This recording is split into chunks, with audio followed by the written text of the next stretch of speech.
रतन एक गरीब कपड़ा बुनने वाला था। उसका काम बहुत ही अद्भुत था, सभी को बहुत पसंद आते थे। कपड़े बहुत जल्दी बिक जाते थे, लेकिन फिर भी उसकी गरीबी कम नहीं हुई। वो अकेला ही रहता था। वो बहुत बड़ा शिव भक्त था। एक दिन, महादेव, महादेव, मैं तो आपकी इतनी प्रार्थना करता हूँ, कितनी पूजा करता हूँ, लेकिन आप तो मेरी प्रार्थना स्वीकार ही नहीं करते हैं। मैं अब और कितनी तकलीफ सहूँ महादेव, अब और कितने दिनों तक मेरी जिंदगी ऐसे गरीबी में गुजरेगी। अब आप ही कुछ करिए महादेव, आप ही कुछ कीजिए, दया कीजिए, कृपया अपना चमत्कार दिखाइए बाबा। दया करो बाबा, दया करो, मुझसे ये गरीबी और बर्दाश्त नहीं होती। अच्छा, ये सब क्या है? आप क्या देख नहीं रहे कि आपका भक्त कितनी तकलीफ में है? आप किसकी बात कर रही हैं? किसकी बात करूंगी? रतन की बात कर रही हूँ। रतन हर समय आपकी पूजा करता है। रतन आपका परम भक्त है। मैं जानता हूँ। अरे जानते हैं का क्या मतलब? आपके इस तरह के परम भक्त के प्रति आप इतने ज्यादा कठोर क्यों हैं? आप तो अपने भक्तों के प्रति इतने कठोर नहीं होते हैं कभी भी। आपको उस पर दया नहीं आती है। इस तरह के गुणी इंसान को देखकर मुझे भी दया आ रही है। दया तो आती है। तो फिर आप उसके लिए कुछ कीजिए ना प्रभु। क्या करूं? क्या करूं मतलब? उसकी किस्मत बदल दीजिए ना।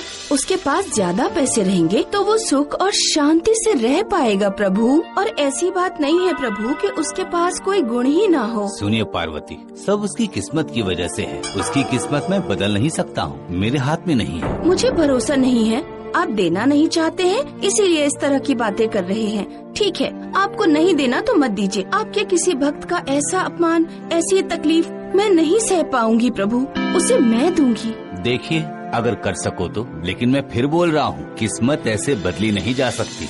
आप कुछ भी नहीं कर पाएंगी। मैं देखती हूँ क्या कर सकती हूँ। कोशिश करके देखिए। ठीक है।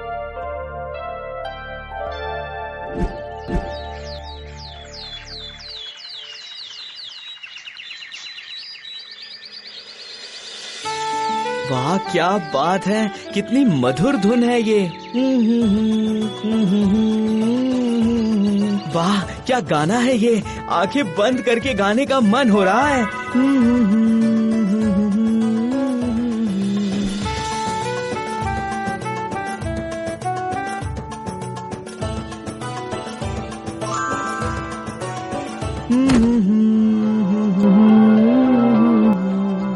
क्या हुआ पार्वती, आपने देखा ना? वो तो सिक्के देख ही नहीं पाया। मैंने देखा, लेकिन सुनिए, मेरा काम है देना, और मैंने जब बोला है कि मैं दूंगी तो फिर मैं उसे देकर ही मानूंगी। ठीक है, कोशिश करके देखिए, अगर कर पाए तो।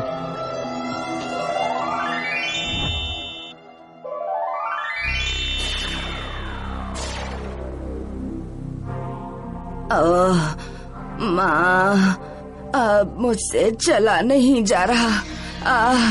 यहाँ तो एक रिक्शा तक नहीं है। माँ। क्या बात है, आपको क्या हुआ है माता? बेटा, मेरा घर बहुत दूर है और मैं अकेले ही रहती हूँ। इतना भारी सामान लेकर अब मैं नहीं चल पा रही हूँ। आप परेशान मत होइए, मैं आपको घर पहुँचा दूंगा। लाइए लाइए, अपना सामान दीजिए, मैं उठा लेता हूँ। खुश रहो बेटा, खुश रहो, खुश रहो बेटा। तुम्हारा भला हो, खुश रहो।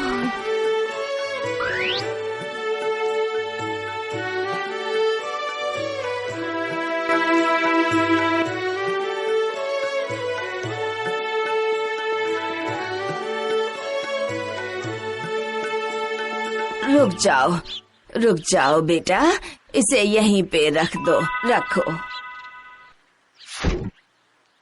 वैसे आपका घर कहाँ है? मेरा घर नहीं है, मैं इसी मंदिर में रहती हूँ। ये लो बेटा, ये तुम रख लो, रखो। माताजी, ये क्या है? अरे, ये सोने का सिक्का है, इसकी बहुत कीमत है। अच्छे से रखना, ठीक है? इसको बेचने पर तुम्हें बहुत सारे पैसे मिलेंगे। तुम्हें और तकलीफ नहीं उठानी पड़ेगी, समझे? हाँ, रखो इसे, रखो। समझ गया, मैं ध्यान रखूंगा, बिल्कुल रखूंगा।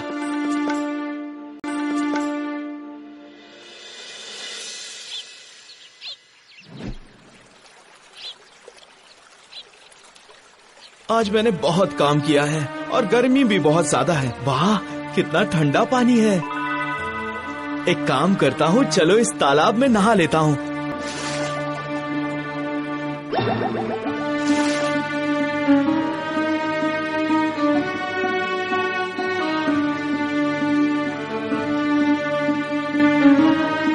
अरे कहाँ गया मेरा सिक्का? कहाँ गया? यहीं तो रखा था। लगता है जब मैं पानी में गया वो गिर गया। क्या करूँ?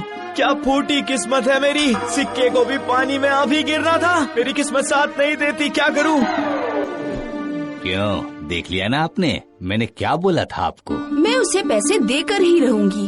ठीक है, दीजिए फिर, देखिए क्या होता है।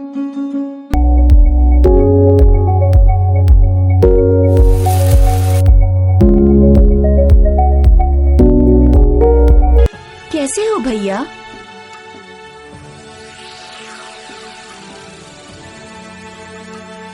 आप कौन हो बहन? मैंने आपको पहचाना नहीं। मैं साधना हूँ, लेकिन मैं आपको पहचानती हूँ। आप रतन ताती हैं। हाँ बहन, पर आपको कैसे पता? आप मुझे नहीं पहचानेंगे भाई। आपने मुझे एक बनारसी साड़ी बनाकर दी थी ना। ओह, लेकिन मुझे याद ही नहीं आ रहा है ये मैंने कब किया। लेकिन मैं आपको नहीं भूली हूँ भाई। मेरे पति बहुत अच्छे हैं। उन्होंने मुझसे कहा है कि उस साड़ी की कीमत आपको दूं। ये लीजिए पैसे। बहन, इसमें तो बहुत सारे पैसे हैं। बनारसी साड़ी के इतने पैसे नहीं होते हैं। पसंदीदा सामान की कीमत नहीं देखी जाती है। इसे रखिए। आपको अब तकलीफ उठाकर चरखा नहीं चलाना होगा। आप इन पैसों से अपनी बाकी की जिंदगी बड़े आराम से बिताइएगा। मैं चलती हूँ।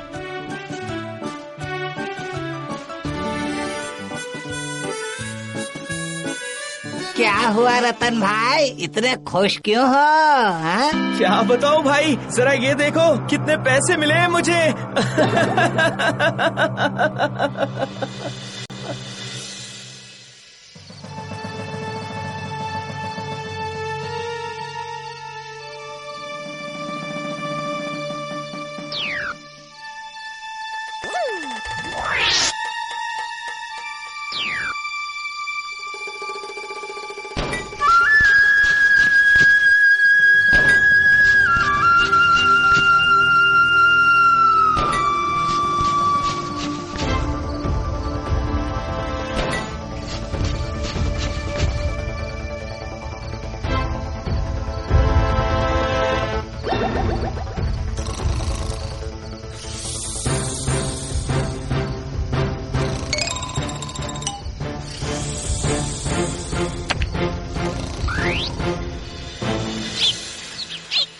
चाय बेचने वाली चुड़ैल और कूड़ा उठाने वाली चुड़ैल। रात के 3 बज रहे थे।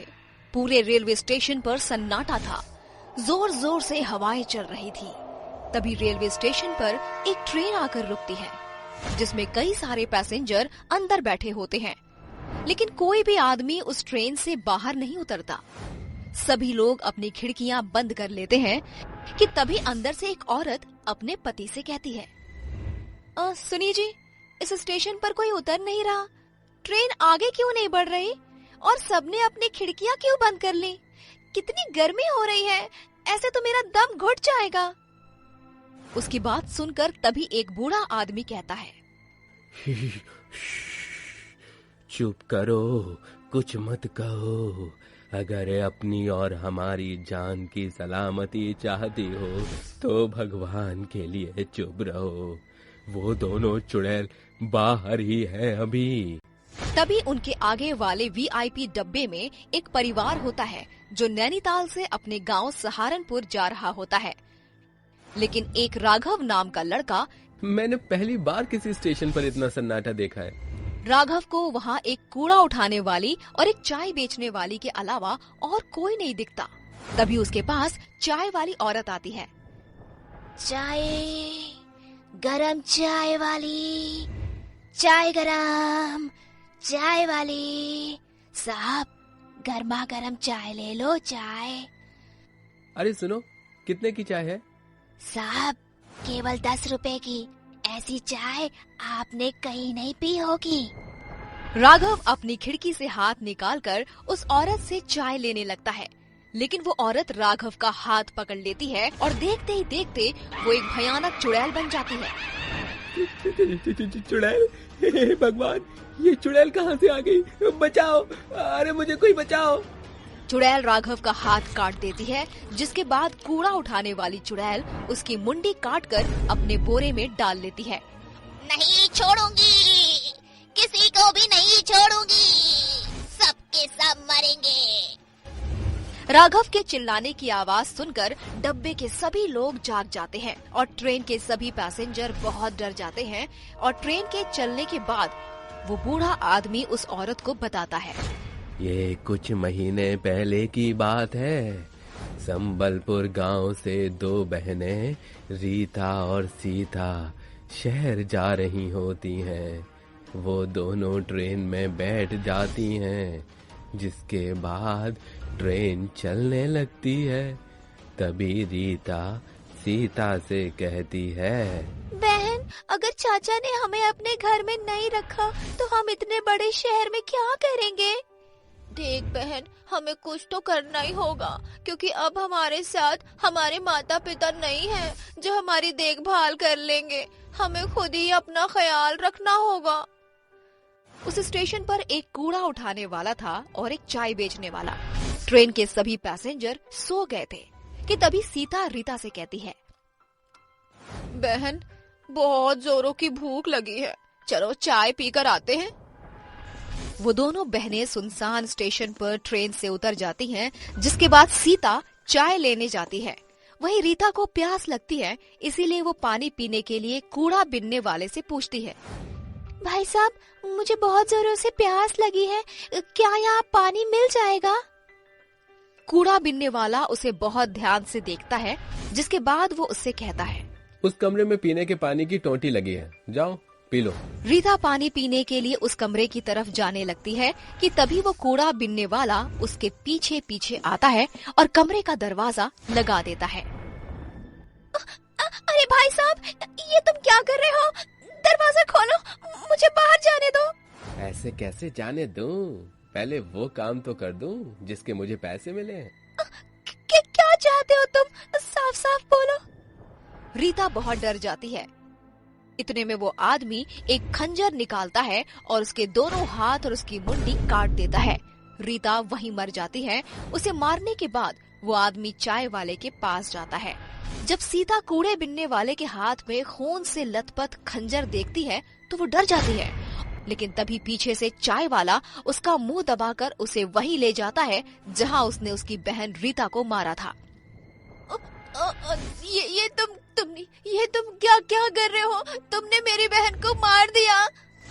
सीता कुछ कहती इससे पहले उस आदमी ने उसके दोनों हाथ और उसकी मुंडी काट दी।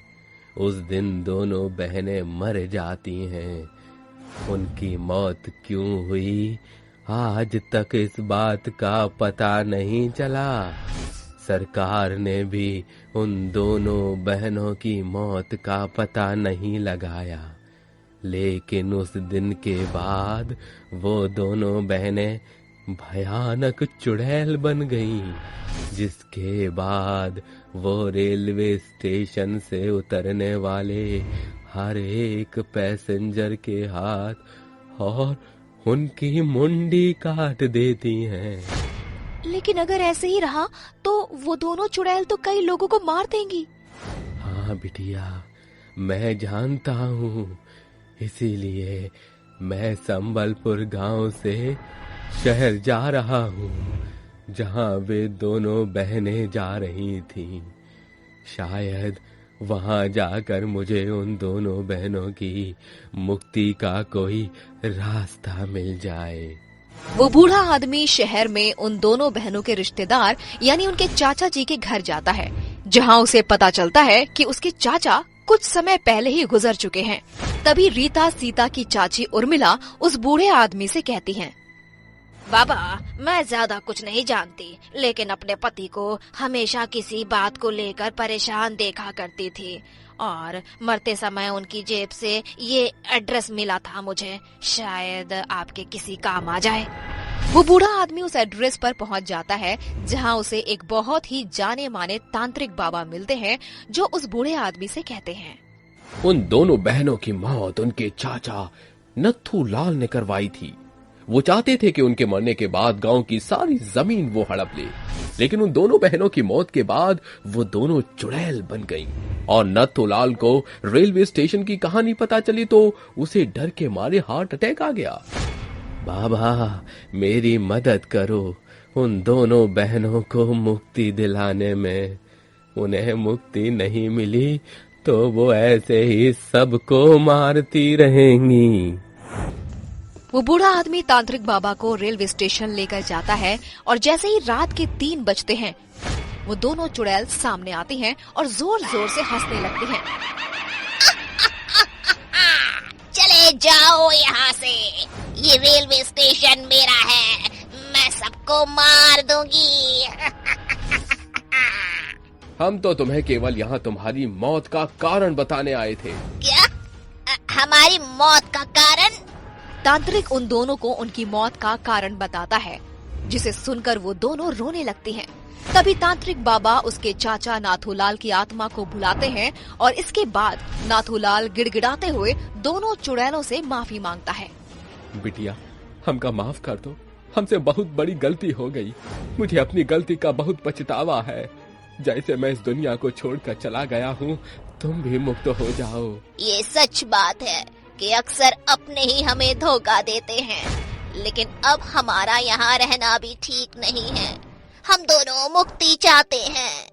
तभी तांत्रिक बाबा उन दोनों के ऊपर पवित्र जल छिड़क देता है, जिससे वो दोनों चुड़ैलें जलने लगती हैं और उन्हें मुक्ति मिल जाती है।